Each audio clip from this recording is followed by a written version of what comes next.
Hello everyone friends, it is yes, Friends, today will be a nostalgic selection of the best games. I have gathered all the winners of the major annual awards over a certain period. One winner for each year, starting from 2014 up to 2024. Let's embark on a journey through the pages of gaming industry history and recall those masterpieces that have left an indelible mark on our hearts. I will be guided by the Game Awards. This is a kind of gaming equivalent of the Oscars, a full-fledged, most significant gaming conference in the world held at the end of the year, summarizing the gaming. Summarize. If you strongly disagree with any games, write in the comments which game you believe should have deserved the Game of the Year. Well friends, let's begin.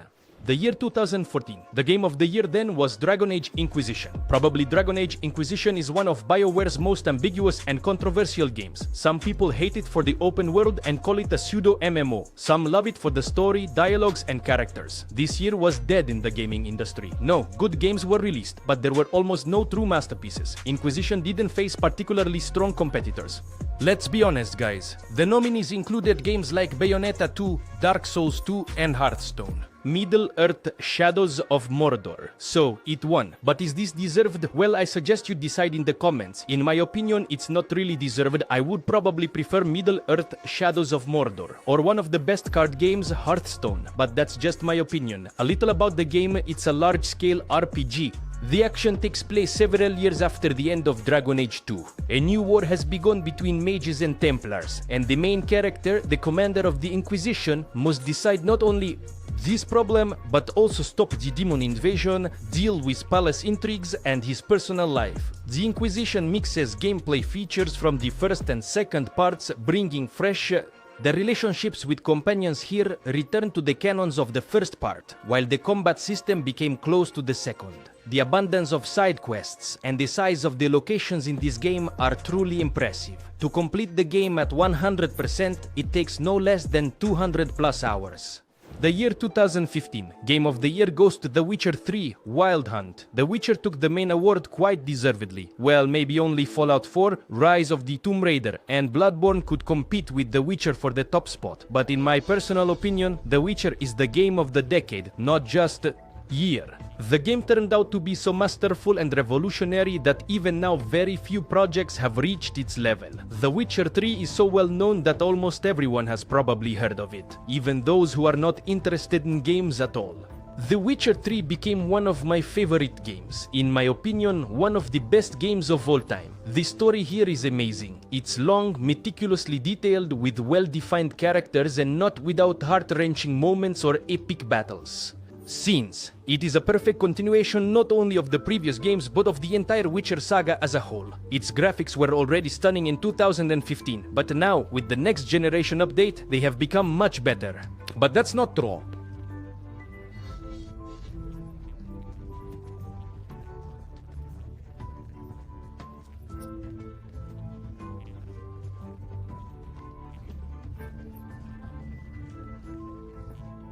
These are, guys, indescribable landscapes. I think you agree with me. I can't really put into words just how good this aspect of the game is. And the music here fits perfectly with the Slavic atmosphere. And you know, these are some of the soundtracks that I've listened to later, outside the game. But the only thing I didn't like, and I'll be honest with you, is the game Gwent. Well, I'm not a fan of card games, so forgive me for that. But overall, I'm happy that I finished the entire game with all the DLC. It was an amazing experience. Definitely the game of the year. And just no. The year 2016. Overwatch. This is the first and currently the only multiplayer project to receive the Game of the Year award. In 2016, Blizzard created an entirely new universe and another masterpiece. And as it seems to me, this was the decline of the company, Blizzard. After Overwatch, things went, to put it mildly, not well for them. And then the company released disappointment after disappointment. Yes, at that moment the game wasn't revolutionary, no complex new mechanics appeared, and the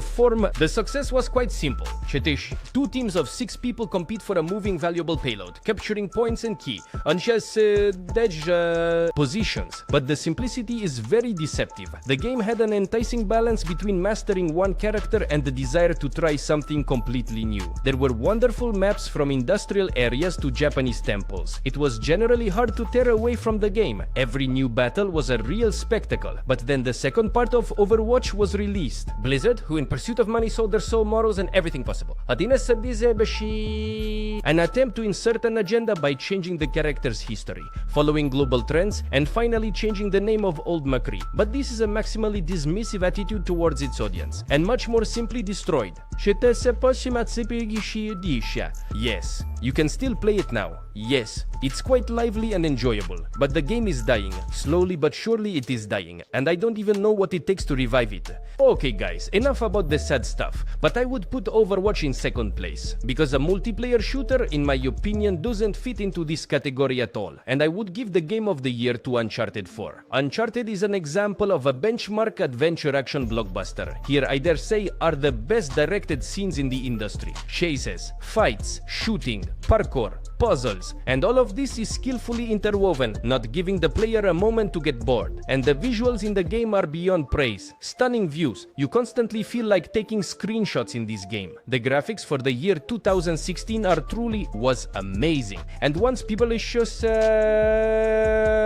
bought PlayStation 4 for this game, and it was definitely worth it back then. So yes, I would give the Game of the Year to Uncharted 4. Well, let's move on. The year 2017. The Legends of Zelda Breath of the Wild. This is a Nintendo Switch exclusive that in its year captured the hearts of millions and made it to the top of the highest rated games in the world in the history of the gaming industry. At that time, it took the second position, receiving a whopping 97% positive ratings, both from ordinary players and from critics. An amazing game that immersed me personally in Hyrule for about 100 hours. And that was playing on an emulator on a PC. I think the experience on the Switch would be even nicer. But I didn't buy a Switch just for one game. But you know, I completely understand those who did, especially since The Legend of Zelda, Tears of the Kingdom, another legendary game came out. So purchasing a Switch can now be justified by these two legendary games. You know, it's just disappointing that the game's plot is quite simple. In my opinion, there are no characters you want to care about. The world lives its own life and doesn't care. But exploring the wonderful, beautiful Hyrule is pure pleasure. And in fact, I think many players were not in a hurry to help Zelda. She waited 100 years. She can surely wait a couple more weeks. After all, flying, for example, to a separate island or climbing the highest mountain is quite an interesting activity in this game. The game constantly rewards your desire to explore this world. Somewhere there's a hidden shrine, somewhere a mini-boss, somewhere a treasure chest, but somewhere even a hole is. Graphically, I must emphasize, for its platform, the game is stunning. Although compared to modern AAA games, it might not seem as graphically advanced. But the game is about its unique, indescribable vibe, and you can only understand what I mean by playing this legendary game. And yes, guys, I won't even argue, it rightfully became the Game of the Year. The 2018 Game of the Year is God of War, and with this year, I completely disagree, guys. No, undoubtedly, it's a legendary game for that time, I'm not arguing. But personally, in my top, it would take second place in 2018, and we will discuss the contender for first place. Later. But a little about the game. The beginning of God of War might seem silly, but then the plot starts picking up pace, and it's hard to tear yourself away from this game. By the end of this story, the game begins to unveil all its mysteries, and it becomes truly intriguing to watch how the story unfolds. The graphics on ultra settings deliver an incredibly beautiful image. The game truly amazes with its stunning graphics and excellent backgrounds and marvelous ancient Scandinavian structures. Boss fights also were not overlooked in this game, and they were quite epic. In the intense fights with bosses, the location turned into a bloody mess, where trees, rocks, and everything that came to hand were used. In general, the fights here are epic and very spectacular. The only downside of the game, in my opinion, is that it feels quite lazy. In short, the game simply will not let you leave the path, or even jump over a small fence, which would at most only reach your knee. It will make you detour around this fence and search for hidden bypasses. Yes, this is a big downside of the game. But among the pros, I note an interesting story, beautiful graphics, just gorgeous Russian The combats with bosses are epic. The landscapes are incredibly beautiful. And yes, guys, write your opinion in the comments whether this game deserved to be the Game of the Year. And in my opinion, God of War is undoubtedly a legendary game. But this year released, as far as I'm concerned, WB more legendary game. And the name of this game is Red Dead Redemption 2. And in my opinion, it was the one that should have become the game of the year, well, in my understanding. You may not agree with me, and I understand that. Everyone has their own preferences. And in general, I don't argue about tastes. But how such a masterpiece didn't become the game of the year, I really don't understand, guys. As of today, Rockstar Studio is the leader in creating open and lively worlds. And this game not only proved this fact again, no. The developers outdid themselves and set a new bar in game development. I'm not going to talk much about the technical side of the game, because everything is already clear and obvious. This is exquisite graphics, meticulous attention to detail, a memorable world design, beautifully written dialogues, and directed scenes. Never before has anyone so authentically conveyed the spirit of the wild. And just and not anytime soon, I think, will anyone actually be able to. The landscapes here, they're just something else. Without words. Red Dead Redemption 2 is undoubtedly Rockstar's best game. The most mature, deep, heartfelt story set against the beautiful backdrop of the Wild West the gaming industry has ever seen. And it seems to me, it undeservedly did not receive Game of the Year. And I still can't understand how this could even happen. Guys, do you have any guesses why this game didn't become Game of the Year? Personally, this The Game Award was the biggest disappointment for me ever. The year 2019, Game of the Year Sekiro. Despite Sekiro ultimately taking the title of Game of the Year, many call it the most controversial game from Software. With its release, Souls-like fans were divided into two camps. Some called the game the easiest. Others the most difficult. It's hard to imagine a game that can surpass Dark Souls and Bloodborne, but that's exactly the feeling that remains after Sekiro.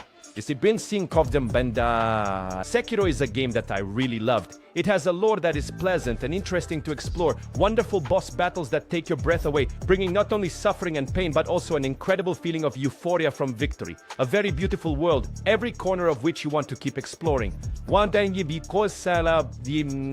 an engaging story and enchanting soundtracks of the game. Yes, it may not have the same level of gameplay variety as in Souls, for example, where you could create a dream character, run around with swords, spears, axes of bizarre shapes, or wear armor striking in its originality. But Sekiro provides a slightly different experience. With Sekiro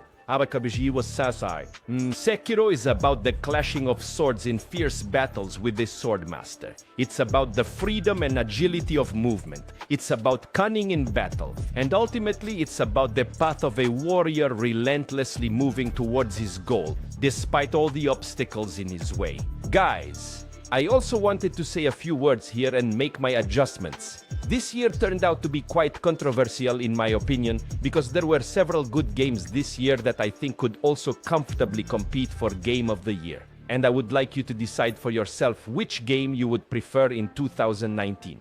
Let's start with the first contender. It's Metro X. This part of the game personally made me truly fall in love with this series. Despite minor flaws and bugs, the game is really impressive in its detail. A well thought out plot, dialogues, simply gorgeous graphics for 2019. And even now it still looks quite good. Overall, the game has good gameplay, all of it in full. Makes you fall in love with the game and spend countless hours with it. And honestly, I do not regret the time spent on the game one bit, because those emotions, empathy, and inspiration received during the playthrough are just without prices. No game has made me experience such genuine and sincere emotions. At least no game in 2019 brought about as many emotions, that's for sure. And the second contender, to me very controversial, is Days Gone. But for some reason, many people loved this game. Personally, the game didn't really resonate with me. Yes, it's not bad.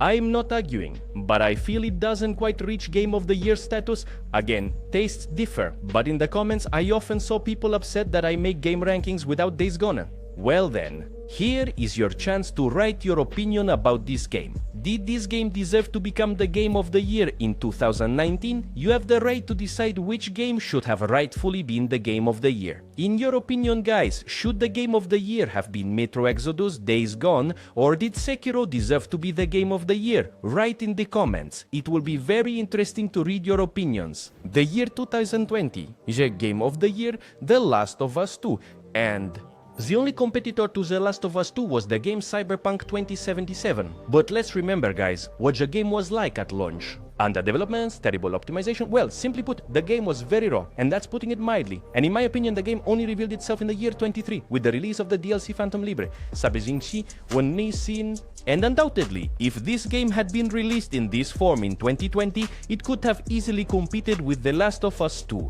and almost everyone has heard of The Last of Us 2, even people who aren't very interested in video games. There are good reasons for this. The project by Naughty Dog and Neil Druckmann is practically an unattainable level for most studios, or at least a benchmark for them.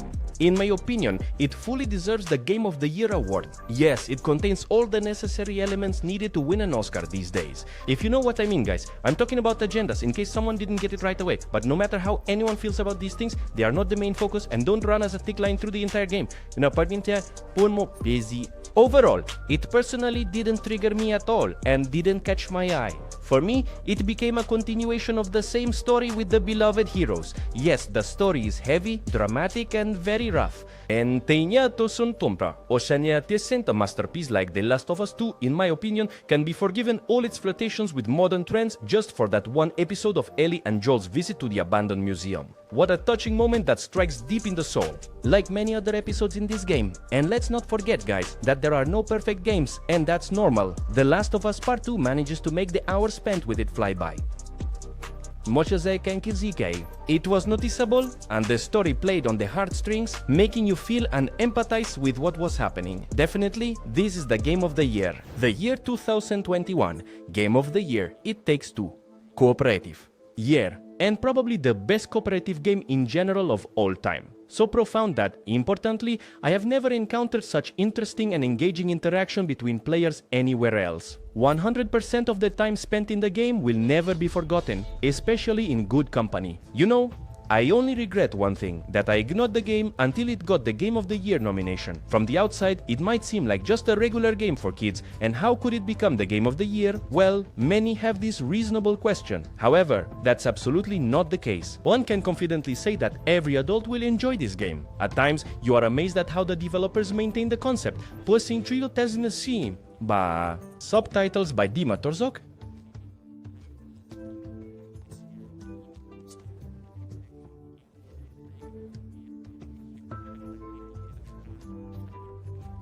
Subtitles by Dima Torzok.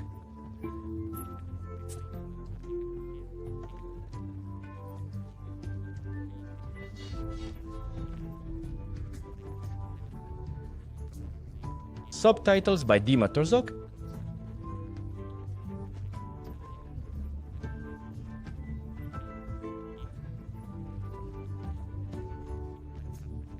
Subtitles by Dima Torzok.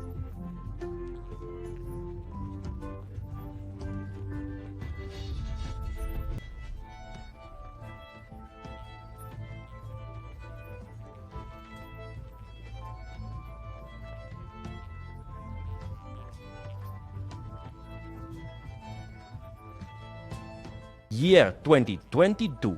Game of the Year, Elden Ring. I have already said many times that this is the most ambitious game from Software, incorporating all the best from the previous projects of the Japanese company. Although perfect games do not exist, Elden Ring came as close to perfection as possible. Elden Ring is assembled from elements of the Soul series, Bloodborne, and Sekiro, but every narrative element and each game mechanic is brought to a fundamentally new level. The entire game is one continuous upgrade to the previous works of the Japanese studio. Yes, it has the same animations and sounds, familiar enemies, and even characters. Whether this is good or bad, well, let each player decide for themselves. The visual aspect of this game is undoubtedly the best component of Elden Ring. And here, I'm not so much talking about the graphics, which are at